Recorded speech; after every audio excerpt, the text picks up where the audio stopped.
Welcome to Rustbuster's installation guide for Dodge's 1981 to 1993 Ram 150.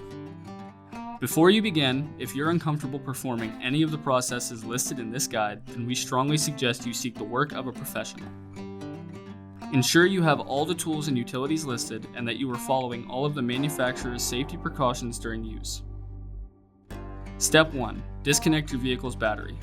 Inspect for potential fire hazards such as leaking fuel lines and engine components. Repair or remove these before starting. Finally, clear the work area of any safety hazard. Step 2. Unbolt the truck's cab from the front and rear cab mounts and lift it to create clearance in the work area.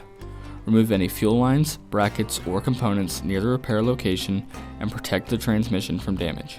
Step 3. This center frame section repairs the area that houses the transmission crossmember mounts. If replacing the mounts, support and remove the transmission, then remove the mounts by uninstalling or cutting the mounting bolts. If you're keeping the mounts, remove only the perforations on the frame section.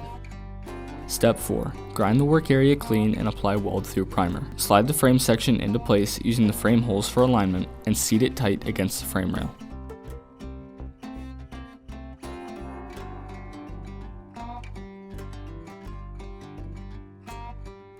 Step 5. Clamp the frame section in place. Following proper welding procedure, tack weld the part to the frame prior to welding all edges fully.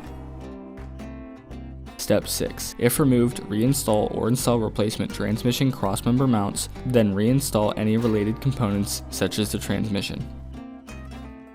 Finally, apply a rust-inhibiting top coat. We recommend our Rustbuster Rust Converter and Primer Spray Paint. Once dry, reinstall any fuel lines or brackets, then lower and reinstall the cab. Now, get back out on the road.